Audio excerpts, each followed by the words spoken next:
Welcome to the SAFeTy Chronicles, exploring how to keep people and pets safe from the cycle of interpersonal violence. I am your host, Allie Phillips, founder and CEO of Sheltering Animals and Families Together, the SAFeTy Program, a nonprofit organization working with domestic violence shelters to eliminate the pet housing barrier to safety. As the founder, I have led the global movement in helping domestic violence shelters create on-site pet housing while elevating the criminal justice response to how animal abuse links to crimes against people. I am a former prosecuting attorney, internationally recognized legal expert and public speaker, award-winning author, and advocate for protecting vulnerable victims. In this podcast, we will explore how and why animals are harmed in the cycle of family violence and the human-animal bond that keeps victims in harm's way with their pets. Guest speakers and I will share strategies for shelters and professionals working to safeguard survivors, why pet-inclusive sheltering is life-saving, and safety tips for those who need help. None of the content will be graphic. If you are in harm's way, please contact your nearest domestic violence shelter or call the National Domestic Violence Hotline at 1-800-799-7233. Let's get started. Welcome, everybody, to another episode of the SAFeTy Chronicles podcast. And I am super excited on this very early morning for me and very late evening for my friends here. But I'm excited to have this conversation. So in this podcast, we are bridging the United States and Australia, and we're going to talk about what is happening in Australia and what is happening with Lucy's project. So, Anna, I want to start with you. And it's just so good to see you, because when was the conference that you invited me to? Was that 2017? I think it was. Yeah, I was trying to remember the exact date. Was it 2017 or was it 2015? I was trying to remember this morning, actually. Yeah, it was a few years ago. Yes, and Mm. that was the first time I met you, and you put on a phenomenal conference in Sydney. Oh my God, I'm getting goosebumps like just thinking about it. So, anyway, Anna, tell us who you are. Like, why are we talking this morning, Oh, this evening? I've got Like, to say, why are you here? What are we doing? thank you, Ali. I've got to say one of the reasons that conference was so spectacular is because you were one of the keynote speakers at it. And we were so grateful to you for your time and flying across to Australia and all the effort that took to really help us accelerate the movement in Australia back then. So I'm here because we've somehow managed to stay in touch and we're continuing on this really important work that we do and bringing it to the people, as it were, to create change. So my name is Anna Ludvik, and as you mentioned, I live in Australia, and I'm rural based. So I have a particular love of rural animals, all animals. I'm dog crazy. I'm horse mad. I can't go past a cow without telling it it's beautiful. I love all animals. I've been an animal activist for most of my life. I started my first animal charity when I was about 8. And then I sort of transitioned into studying the law in my adult years and turned that into a passion for creating change in the nexus between domestic and family violence and animal abuse. And I'm a board member of Lucy's project, and I'm super thrilled to be talking to you again and to stay in touch. Oh my gosh, yeah. Awesome. Awesome. And Monique, it's so great to have you here. So tell us who you are. Tell us a little bit about you. Thank you so much, Ali, for having this conversation with Anna and I tonight, and your morning. So, my background is I've worked in the domestic and family violence sector for just about a decade now. I also trained in law, like Anna, and really wanted to use those skills to advocate for systems change, particularly for women and children who've experienced domestic and family violence. So I worked in government on legal policy around free access to free legal services for women and children experiencing violence. And then for a number of years, I worked at a peak body for specialist domestic violence services in New South Wales, so in the state of New South Wales in Australia.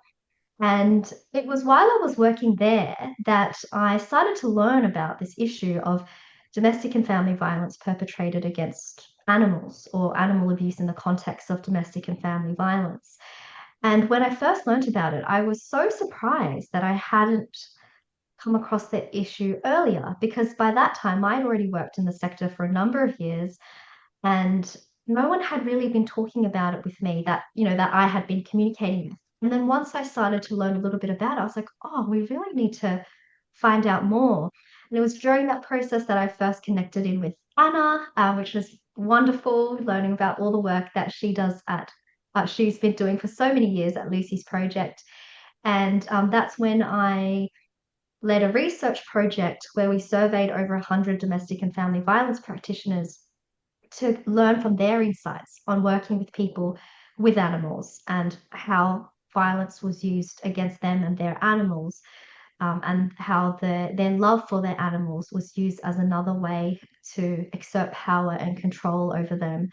And the stories that people with lived experience and lived expertise, the stories they shared with me, really, really stuck with me. And they still stick with me today when I think about um, how many barriers there can be for people experiencing domestic and family violence, but the additional barriers that people face when they live with animals and love their animals and don't want to be separated from their animals, and when threats to harm or harm to their animals is being used as another way to control people.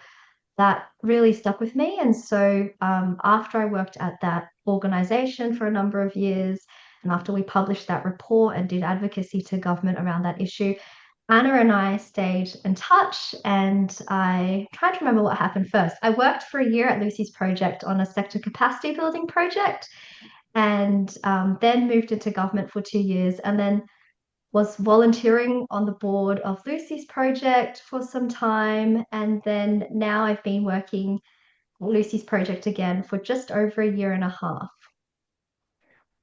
Wow. That's our amazing CEO. That's fantastic.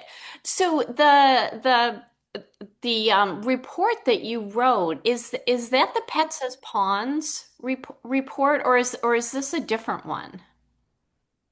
It's a different report. Yeah, I can definitely share a copy of it if you'd be interested. Oh my gosh, Um, I would love that. I would love to see that and see what you uncovered.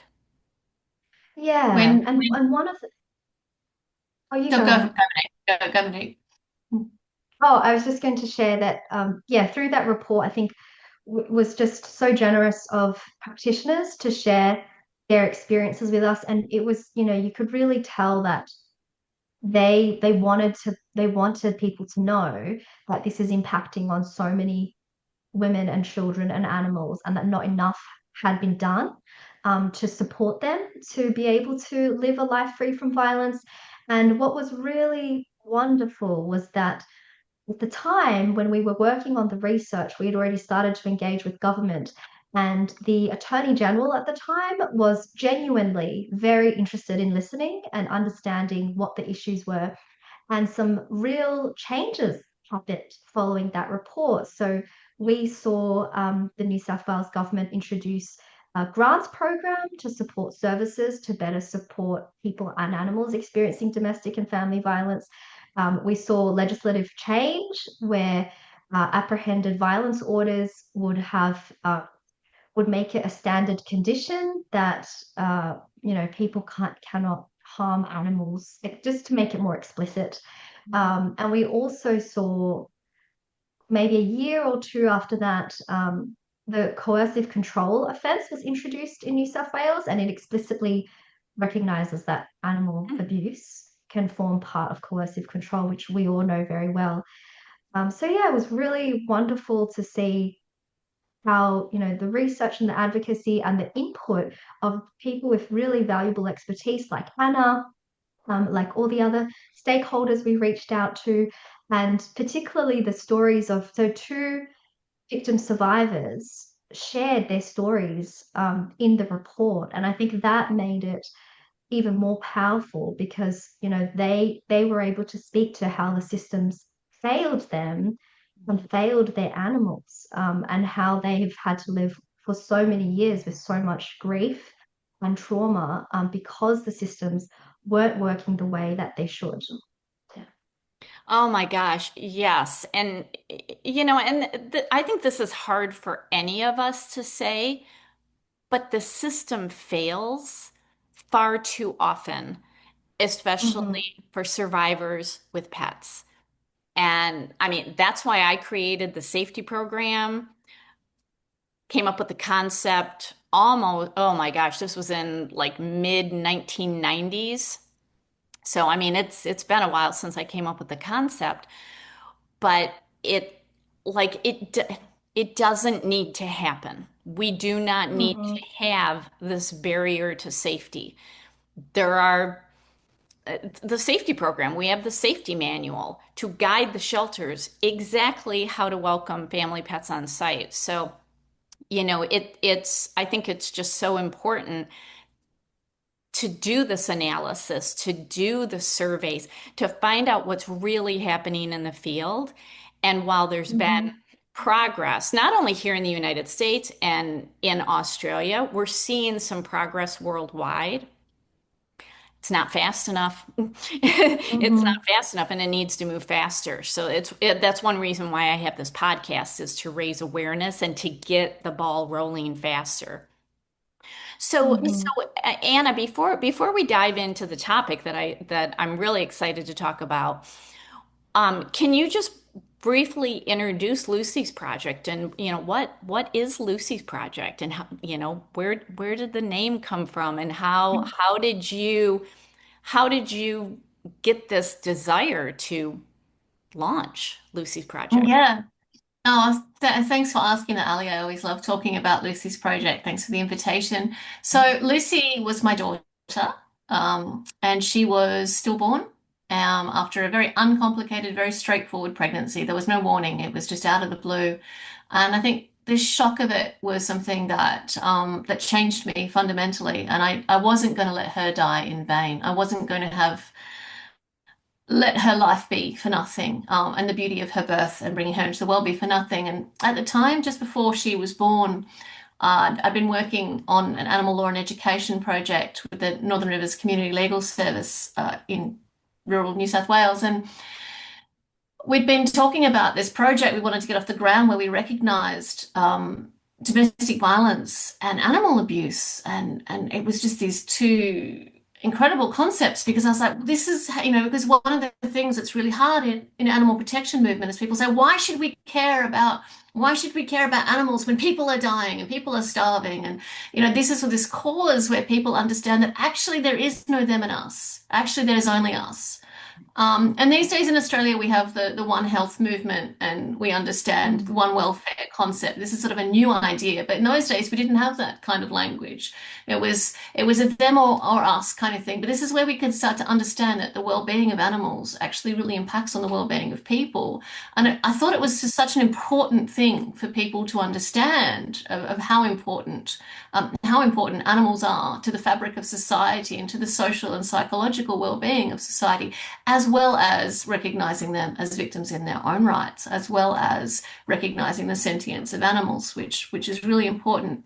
And then so when Lucy died, it was just like this realization that this beautiful child that I loved and wanted so desperately, my first child, born of a woman, is supported in this room where other women had stillbirth before me, and so it was like a private room, because women had reached out to women ahead of them to make sure that women in my situation would be kept safe, and so I was kept safe. So I was away from the rest of the other women, and my love of animals, my lifelong love of animals, like this is the project this is who she is to me. And I often say she told me who she is.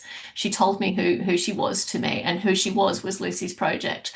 So I think it was in creating this organization in her name, we're able to honor the power and the legacy of Lucy, to make change. And I wanted it to be the biggest thing I'd ever done. I wanted this to change the landscape and to have effective change, because I was sick of the silence. I was absolutely sick of what you're talking about, Allie, of there just being no movement. And I understood, and I still fundamentally understand to this day, that what we're trying to do is completely achievable. These goalposts that we're trying to move can be moved. It's not that difficult. It's a huge problem, but the solutions aren't that particularly difficult. They just need to be done. And programs like the SAFeTy program show us how possible it is to put systems in place that support women and children and their animals, and that we can't protect one without protecting the other, that these are united. And so what I tried to do in Australia was try to start a conversation. I'm a huge believer in conversations. I love doing podcasts because conversations change lives. And Yeah. and so I tried to start a conversation. I put my hand up and I said, okay, I'm starting a movement in Australia. Who wants to be involved? And it was like people came out of the woodwork. And the first thing they said is, we thought we were alone. We thought we were the only ones that knew about this. But so many people cared, and so many people had experiences. And that first meeting that we had, we brought people together in Byron Bay in Australia. It was people from all over the country coming together with this passion to create a movement. And I remember the comment they made in that first meeting was, this is where history is being made. This is where Australia starts to change. And I've never forgotten that moment, because it's true. And all of those people went off and continued conversations, and they went off and continued to grow and to learn and to share what they'd learned. And through time, through that very first meeting, there's been new organizations, there's been new pet-friendly refuges being made. There's a movement that was made. And so we continued that education process, creating, as you know, conferences and bringing a wealth of information from abroad to Australia, and sharing the information that we had in Australia. And so what I first found was people were saying, animal abuse and domestic violence, what have they got to do with each other? Why are you talking about two completely different things? And it's so exciting now in Australia that we don't have those conversations anymore. We're not trying to help people to understand the link. We've moved on to a phase now where we're helping people to learn how to respond to that and how to react to that. And we have people coming to us now saying, how can you help us? We're not just still trying to prove a point. And it's a really, really exciting point of the movement with creating effective change. And I feel every day so blessed to have Monique Dam leading as our CEO at the moment, with her incredible vision for change and her incredibly effective advocacy. And I just know that there's so much that we can do without it having to be this insurmountable problem. And I'm so excited to share those ideas with you today and with your listeners. And I mean, such a beautiful legacy for Lucy. I get goosebumps. I mean, every time you tell the story, you took pain and turned it into power. And that is just amazing. So Lucy is doing exactly what what she was meant to do. So I love that. I love that. And particularly love when you said it's not people or animals, it's and I mean, I have been screaming that from the rooftops. It's like, can we stop saying, well, what about all the people that are dying? We need to focus on people rather than animals. Can we stop with the or and focus on and? Because Yes. when there is animal abuse in a home or in a community, violence is violence. You have a violent community. You have a violent home.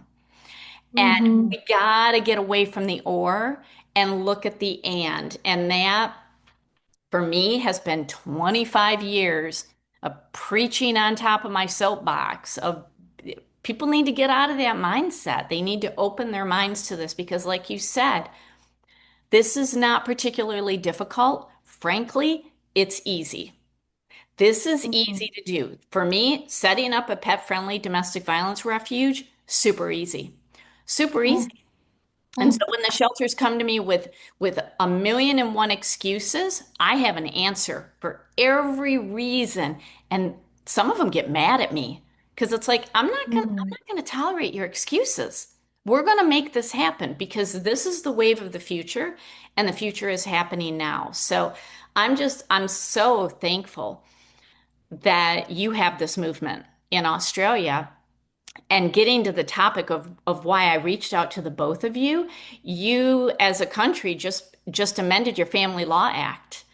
And okay, Monique, I'm going to hand it over to you because it's, I feel, a step forward for your country. It is a step forward to show other countries what they can do. I mean, 2 years ago, I was in Portugal teaching at a conference very similar to what you put on, Anna. And I mean, we had high level legislative leaders there, political leaders. We had the Attorney General, the leader of Health and Human Services to get them moving on their legislative efforts and their pet friendly domestic violence shelters. And the cogs are moving slowly. So I want to send this to them to say, okay, look at what is starting and really moving here in Australia. So Monique, I'm gonna punt this to you to talk about what are the amendments that were made? What are the benefits? Like, what is this new law about? Because there was a lot of news coverage because I was getting it in my Google feed. It's like, okay, something's happening in Australia. I need attention here. So tell us about it. What's going on? Yeah, so thank you so much for the opportunity to talk about it. It is very exciting. I do think it's a very significant positive shift. So essentially, last year, the Attorney General put forward some proposed amendments to the Family Law Act in Australia.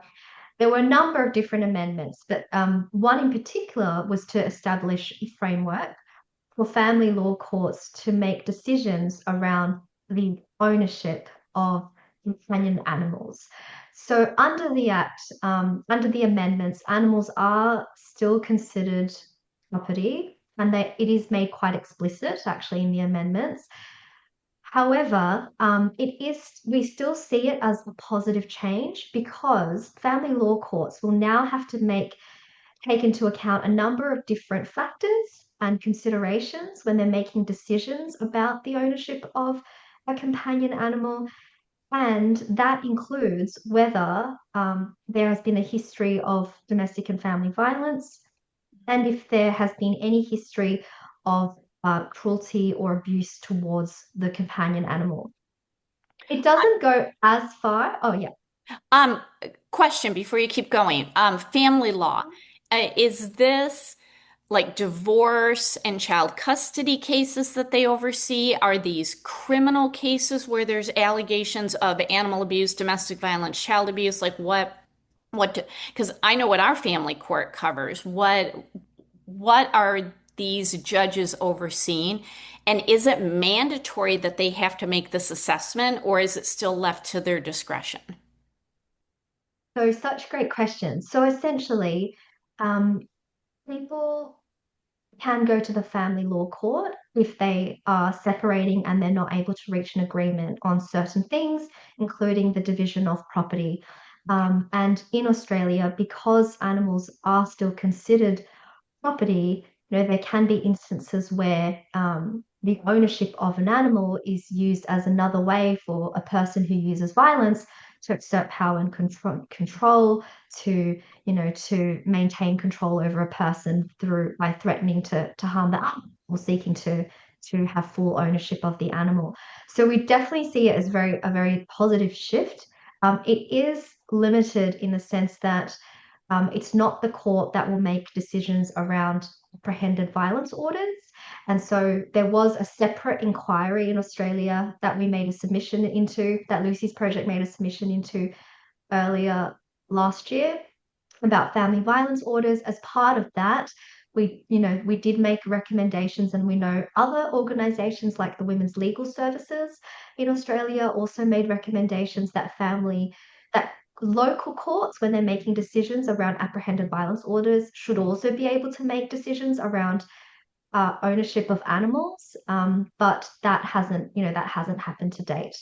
So that's kind of operates separately in Australia. But under these changes, one interesting distinction is that they did make it clear that it's not about custody of the animal, because the Family Law Act does definitely deal with custody of children, and that was something that I think perhaps it was strategic from a political perspective, because I think there was potentially, pure speculation, by the way, because I don't know what actually happened behind the scenes, but I think that there perhaps was some concern that if it was about custody of animals, that perhaps that might not have passed Parliament.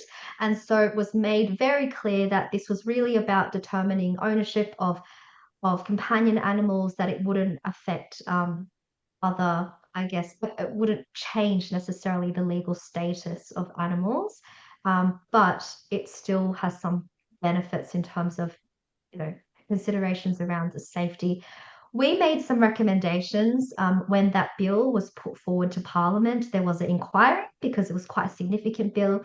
So we made submission, which we got the endorsement of from a number of other organisations, including the Women's Legal Services, from an organisation that works with a lot of animal rescue organisations, from another organisation that's also represents a number of animal welfare organisations, and we put forward that we thought that the court's paramount consideration, that the most important thing should be the safety of people and animals.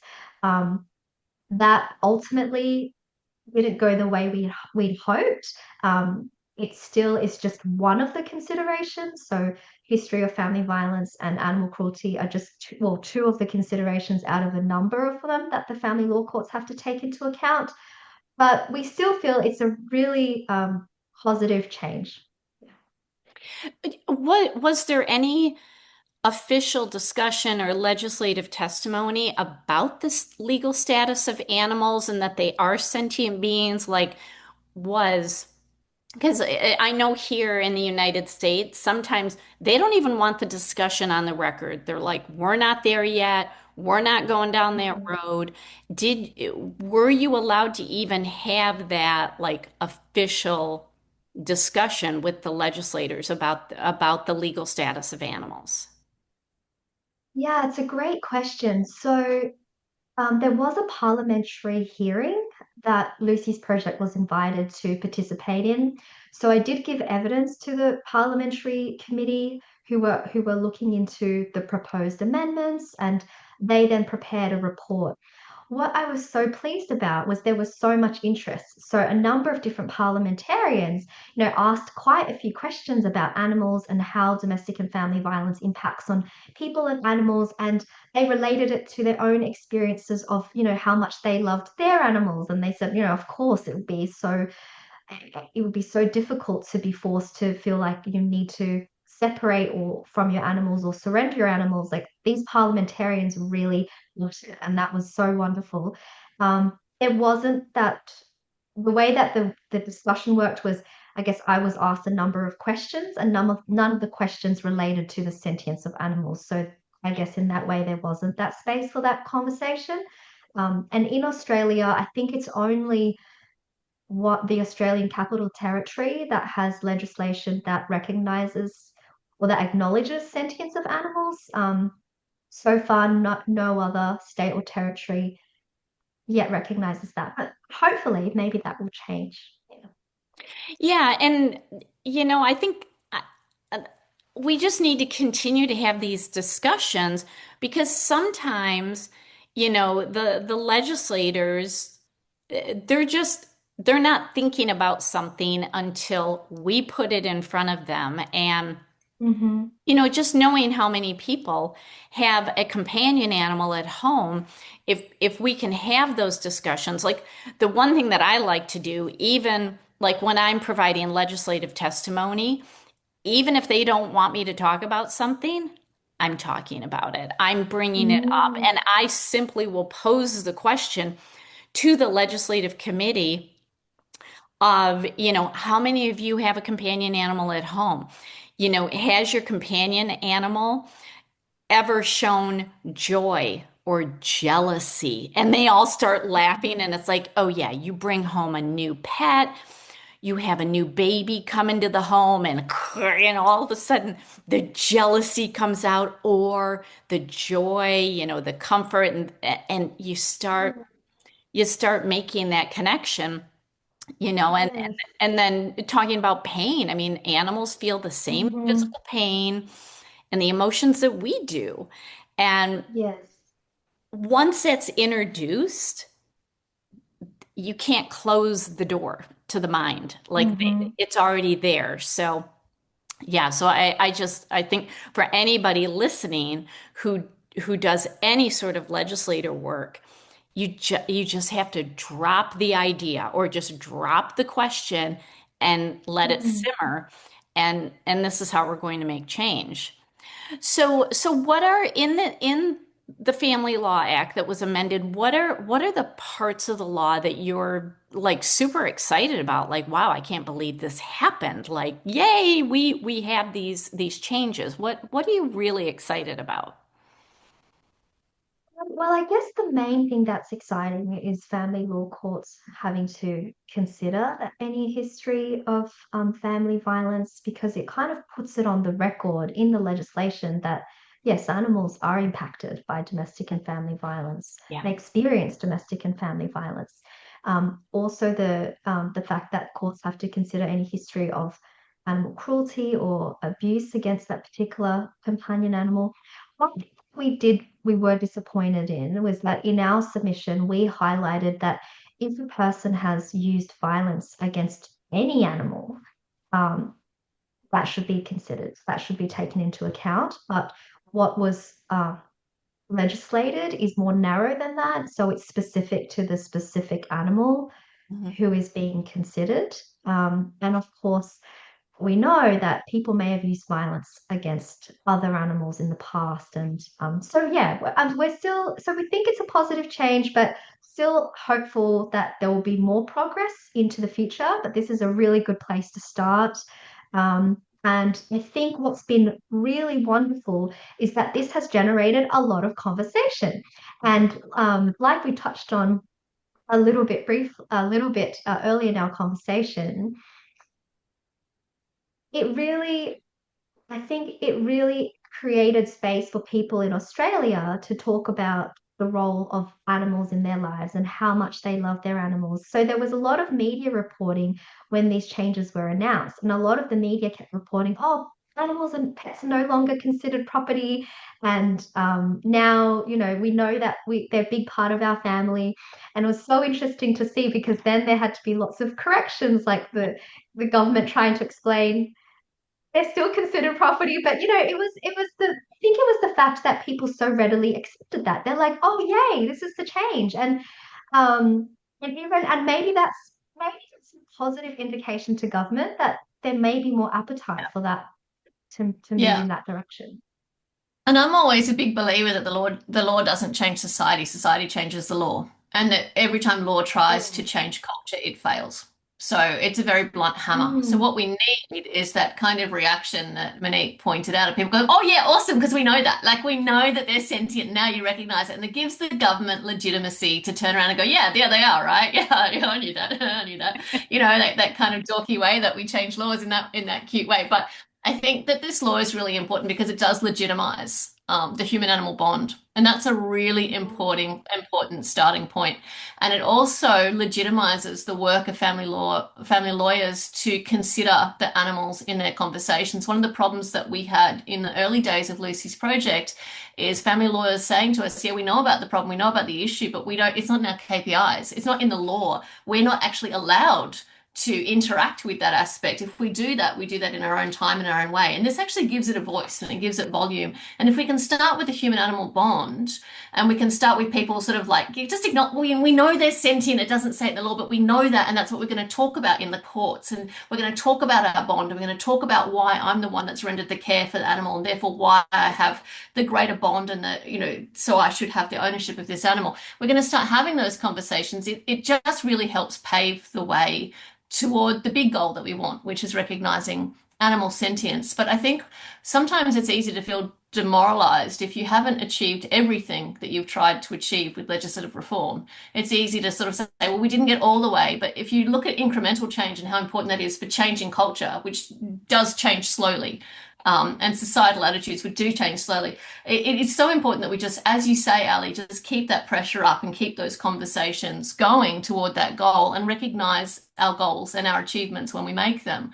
Because this is huge. It is huge. And it'd be lovely if we had the time to talk about, Australian animal law in detail and how far it's come, because in Australia we have federal laws like the Family Law Act 1975, which is a federal act, which means that it applies to all the states. But then we have the criminal, the state-based criminal laws, which have also had significant amendments within them that have recognised animals in different ways and the cruelty that animals experience, and are recognising increasingly the effect that cruelty to animals has on the safety and well-being of human life, which is a really, really important stepping stone towards us, building the infrastructure and scaffolding the support that is required by families and required by practitioners in order to keep the country safe. I could talk about this all day, but yeah, I think there's so many victories that we've had in Australia in the last few years where people are just starting to take this more seriously, and the more of these sorts of victories you have, the easier it is to keep the ball rolling, I think, and to increase protections. But you do need time. Like, people come to us and say, oh, you're really excited about this change that happened 6 months ago, and it's going to take years until we can see the effect of some of these changes, and give people time, give the courts time to understand the implications, give lawyers the time to put that into action, bring time for cases to come before the courts. And it is notoriously slow to get through this. And then we have to get the data, and then we have to analyze the data and compare the data. So it's years until we can really see. And so we do have to celebrate each win as we have them, and give time. Yeah. And like you said, it legitimizes not only the human-animal bond, but the link, where we have hundreds and hundreds and hundreds of peer-reviewed, validated studies, international, like Yes. all different countries. So it's putting a validation stamp on it.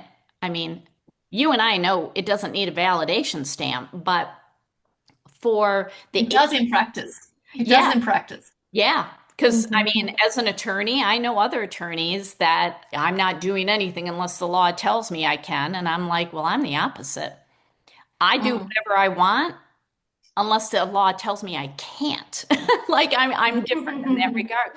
But for agencies and for policies, I mean, I'm hoping that this elevates this issue for domestic violence shelters. So that kind of leads me to my next question. So, and this was a big thing as part of that, that conference, 2017, 2018. It was one of those years. I don't remember. It's terrible. It was a year where I was traveling internationally a lot, because normally it would be so imprinted in my brain. Like, I went to Australia. I actually got to hold a koala at Steve Irwin's Australia Zoo. Her name was Stella. I still have the photo of her and me on my refrigerator. So it was a big deal. But it's like, was that 2017 or 2018? 2016. I think it's 2016, because we had them every 2 years. And yeah, I think it was 2016, but anyway, whatever. And that's when I started learning that you have pet-friendly domestic violence shelters, refuges there. I have 7 on my list. Are there more than 7 in Australia? Monique, yes? Yes. Noddy, you can't nod on a podcast, Monique. So it has really been wonderful to see that there have been some over time, as Anna's mentioned as well. for so long it felt like there was, not much, like Lucy's project has played such a key role over the years in bringing attention to this issue of this intersection of domestic and family violence perpetrated against people and animals. I think over time, combined with the advocacy of other organisations, what we've seen in Australia is there are more and more refuges, domestic violence refuges, which will support people with animals and which are animal inclusive. We think that there definitely still need to be many, many, many, many more. But for example, in New South Wales, I mentioned that report that we worked on when I was at the peak body for domestic violence services.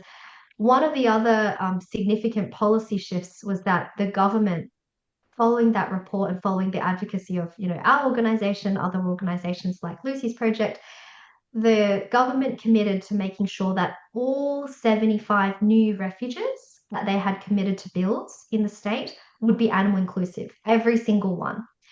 We were like, that's amazing. Wait a minute, We thought 75 just in New South Wales? that was the commitment, which has now been revised to 49 new refuges, actually. Recently, maybe, well, not. Yeah, so about, I think it was maybe, or maybe it's a year ago now, something like that, where there was a change in government and the new government said, oh, we think that 49 number is actually what we're going to move ahead with. 49 new refuges, if every single one is animal inclusive, that will still be such a positive shift. So far, 8 have been completed. So there are 8 new refuges that have been built that are completed. I have visited one of them personally, and it was just so heartwarming to hear the positive impact it's already having, even in the short time that that refuge has been open. Caseworkers sharing that there are women who were traveling from 5 hours away because when they heard there was a refuge that could support them and their jobs, they're like, that's the only place I'm going to go. I will drive 5 hours to get there. Other services contacting them from hours away saying, please, can you support? Do you have room for another family with, with a cat or a dog? Because they're not willing to stay at our refuge if they cannot have their animals with them and we're not yet animal inclusive. So their demand has been so high in what I've heard from the refuges that are now animal inclusive. There are also other refuges that were already animal inclusive, prior to this government commitment. And often when I have visited one of those previously as well, and they explained that, it's often really driven by the leadership of those organizations or people within the organizations who really care about this, who really care about people and animals. And they've said, we need to do something. And they've gone out and found philanthropic support. They've reached out to local businesses. They've reached out to the local community to make their refuge animal inclusive. But, in Australia, domestic violence refuges are so under-resourced. They're constantly working at capacity, over capacity. This has been a chronic issue for many, many, many decades. And so, often there are other refuges that will say, we do want to, support more people and animals, but they feel that they don't have the capacity or resources to do that at this stage. So we've done a lot of advocacy to government to provide more funding and more resourcing to the sector, the domestic and family violence sector, so that more people and animals can be supported to be safe together and to heal and recover together. In another state of Australia, there's also been a significant shift. So our understanding is that there are more crisis accommodation. So I guess in Australia, the way that the system works, I guess, is that often people might go into what we call, and I guess it might be called different things in different countries, but what we call emergency accommodation, and then people go into crisis accommodation, and then into transitional potentially, and then longer term accommodation. And something that Lucy's project has been highlighting to government is, well, actually, we need to make sure that at every single point of that pathway, we need to remove the barriers at every single point. We need very clear pathways to safety and healing. It's not enough if people can access the emergency accommodation, but there's no crisis accommodation they can move into with their animals, because then that's the point when people are going to have to consider, do I now live out of my car, which we hear about all the time, people living out of their car with their animals, or making the really difficult decision to return to a person who is using violence because otherwise they have no safe place to live, or no place to live at all with their animals. And then, yes, we might have crisis accommodation that is animal inclusive.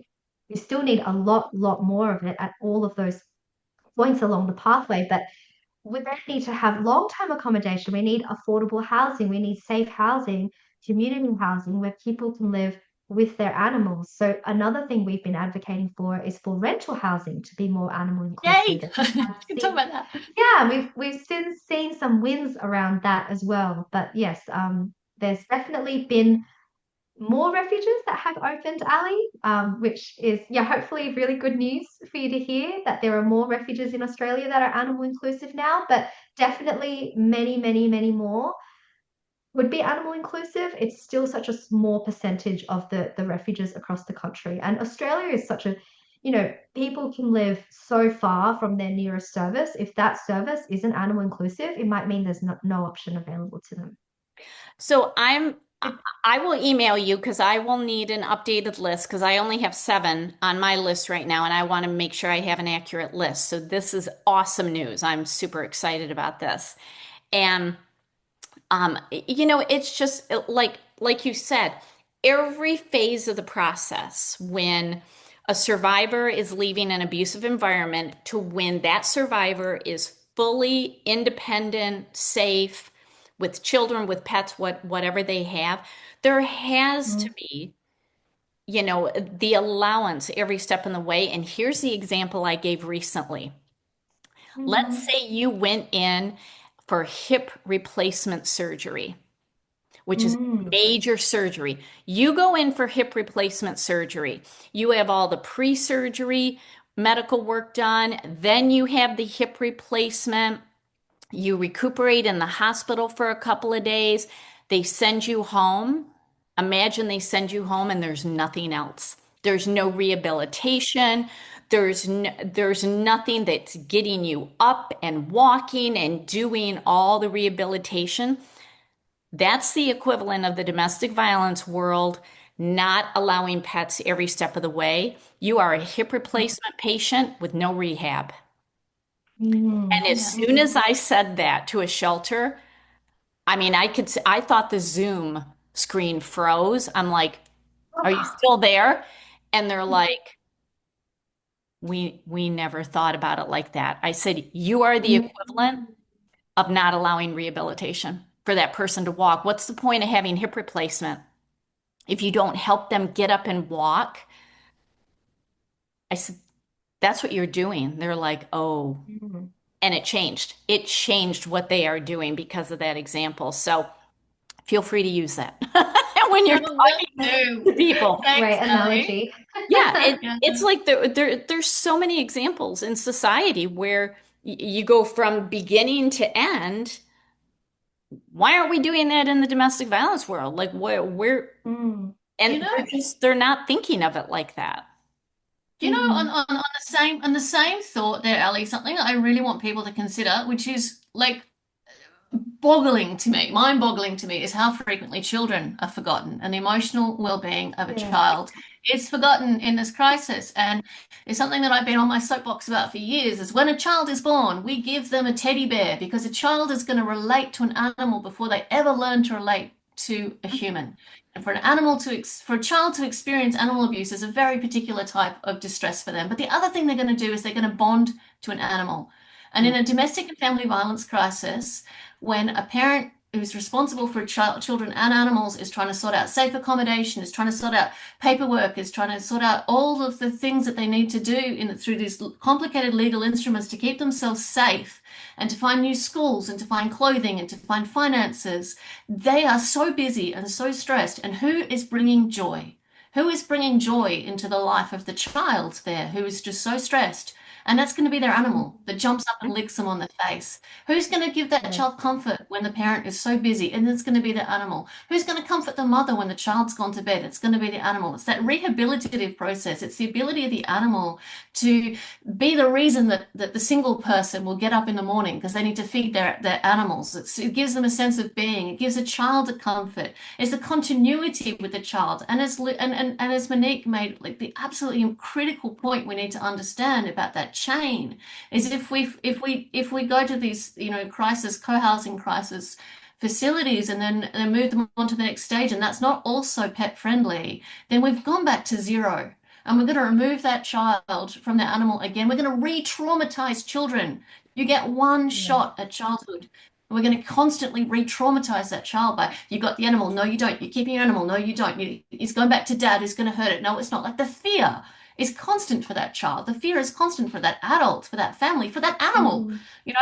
And so that's why something that was really, really important to me throughout our time was looking at the holistic picture of keeping animals safe. And was so excited by the legislative reform in Australia and the Residential Tenancies Act, if I got that act right, in New South Wales, where now landlords are obliged to accept pets unless there's a good reason for them to decline a pet in a rental facility. Wow. That is massive. That's That is massive. Because we have to respect as well, a lot of the time what happens in domestic and family violence supports is informal. So it'll be a family member that will take the animal for a period of time, or it will be a family member that will house and support. And if those family members are now liberated to take an animal and to have an animal in the house, even if it's only temporary, that is a massive amount of support. Like, coming back repeatedly to this idea that the changes that we need to make are achievable and they're not massive, they're often tweaks. There are often little adjustments that we need to make, to have such a big effect on the lives of people with animals, and to work toward that continuity right through the support system. It's no good if we've only got it in one place. We have to have it everywhere that it's needed. And I've been on my soapbox about this for years. So thanks for letting me rant about it. Yeah, because we would never ask a survivor to leave their children behind with an abuser. We should never put them in the position of leaving their companion animals behind. Ever, ever, ever. There should never be that choice, that or. I can be safe, or I can keep my pets safe. It's always and. It's always and. Yes. And to say that to a child, that your animal's safe now. Oh, no, he's not. He's going back to, no child deserves that kind of abuse. No child deserves that kind of mental torture and that kind of permanent trauma that they don't recover from. That requires extensive therapy throughout their lives. No, let's just avoid it in the first place. Let's just not let it happen in the first place. Let's protect our children. This is avoidable. Like this. It's avoidable. Yes. And rocket science. This is avoidable. Exactly. And it's easy. It's easy. We need to be hitting the easy button on this. Hit the easy button on your computer and make it happen. What I say, let's remove the easy roadblocks first. We'll worry about the difficult stuff when we come to it. Let's do what we can do first. Do what you can do. Worry about the big stuff when you come to it, because it won't be big by the time you've come to it. Exactly. You know? Exactly. So on that note, Monique, what's next for Lucy's project? What's your focus now? What are you focused on in the future? So very exciting, in very exciting news, we're organizing a national roundtable at the moment where we're going to bring together practitioners, researchers from across the country to develop a roadmap of recommendations for policy programs and legislative change that we need to put in place in order to improve the safety of people and animals across Australia. So we're bringing people together in October, November. Very excited about that. We already have, over 50 organisations who've said they're going to be part of it. There are still more that we're keen to invite. And it will be really looking at, what progress have we made in Australia? Because, all the states and territories, sometimes changes happen faster in one than another. So it's also about learning from each other, but also across the country, what do we need to do more of? What do we need to do differently? What can we learn from each other? And with that, we're hoping to use that to advocate to governments to implement those changes so that we can improve the safety and well-being of people and animals. And absolutely, like Anna said, I think we definitely need to center children's experiences in this as well, and how important animals are to children and how important children are to the animals who love them too. And it makes me think of the research that I read a couple of months ago that was undertaken in Australia with children, where the children who had experienced domestic and family violence shared that out of, if they were asked, I think they were asked something like, who do you feel safe with, or who brings you joy? Something along those lines. And over half of the children said they're animals, and more children said they're animals than children who put forward their siblings, for example, in under that particular question. So I think that really highlights how important animals are for everyone, including for children who've experienced domestic and family violence. Other things that we've worked on recently, last year we brought together practitioners and researchers from across the country to hold a national conference. And that conference report is actually available on the Lucy's Project website. So anyone can go onto the website and gain an insight into all the different sessions that we held and also the different recommendations from the panelists. So we're actually going to be using the recommendations from the conference that we held last year to then inform our conversations as part of the national roundtable. We've also been delivering a lot of education for practitioners across the domestic and family violence, community, homelessness, animal welfare, and veterinary service sectors.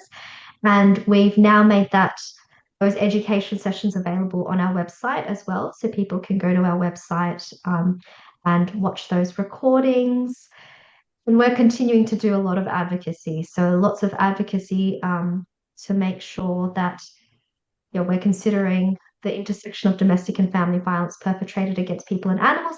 Actually, super exciting news is that, well, a few recent wins, you could say, was that there's a new homelessness strategy in the state of New South Wales, and we made a submission into that, and it was released recently, and it recognised that it stated that one of its focus areas would be to remove all barriers to accessing accommodation, including any barriers related to pets. So that was very encouraging. Another wonderful win was that there's a new risk assessment tool that's been rolled out across the state, and that in New South Wales, and that tool will ask the question, have any animals or pets been harmed, but it will also specifically include in that tool farm animals, subsistence animals, wild animals. And that was feedback that we provided, that often we're thinking only of companion animals, but perpetrators may use violence against other animals as well. And of course, animals may have multiple roles in a family. They may be an assistance animal who is also a companion animal, or a farmed animal who is also a companion animal. So that was a really positive change. And then today, the South Australian Royal Commission into Domestic Family and Sexual Violence report was released. And we were so pleased to see that our submission was cited. And there are 2 recommendations from this Royal Commission report that do specifically mention animals. One of those is recommending that a risk assessment tool be developed and that it specifically refer to animals. And there's another recommendation, I think it's around, accommodation, that there is an audit done of all the accommodation provided in that state to ensure that it's considering barriers such as barriers related to pets. Wow. That's fantastic.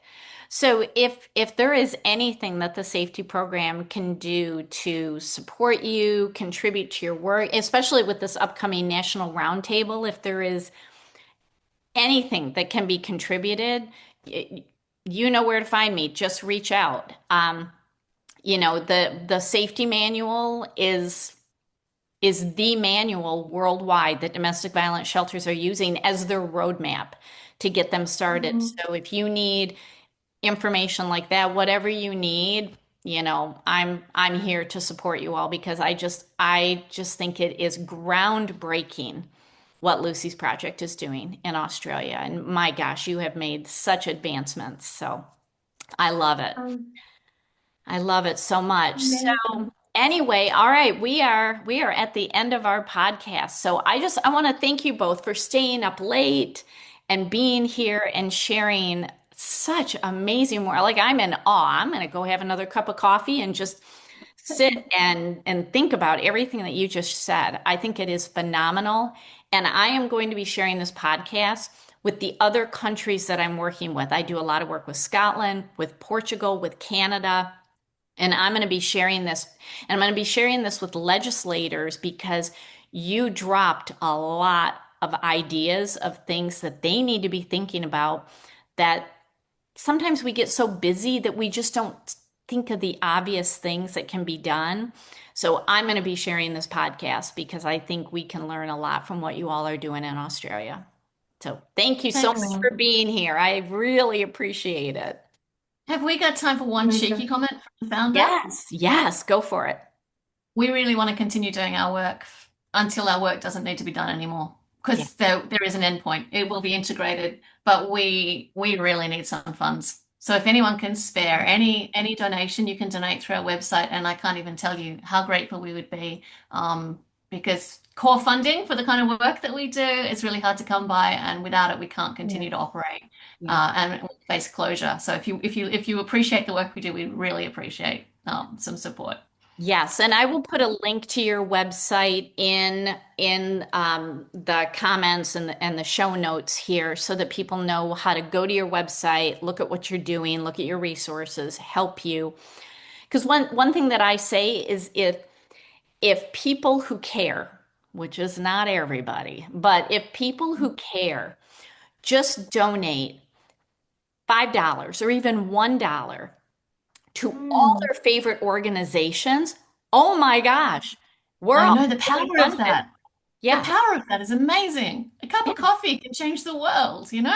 exactly. Absolutely. A couple of dollars from everybody who cares Yeah. absolutely changes the world because, and this is one of my favorite phrases, money in the good hands of good people makes change. It does. It Mm, does. And I two love American that. dollars goes a long way over here too. That is very true. Hey, at least there's something good that America is doing. Oh, thanks, America. Beautiful. All right, Monique and Thank you Anna, so much. thank you so much for being here. What a fun conversation we've had, and congratulations on all the great work. And I know you're going to keep doing it. So, As do you, Allie. all right, thank you so much. And Thank you so much. yes, all right, thanks for listening, Have a good everybody. day. If you are in harm's way and need help, please visit the Pet Inclusive Shelter listing at SAFeTyProgram.org. Call your nearest domestic violence shelter, or call the National Domestic Violence Hotline at 1-800-799-7233. Want to support our efforts and help us keep the SAFeTy Startup Manual free for domestic violence shelters? Consider donating at SAFeTyProgram.org/donate. Your donation saves lives.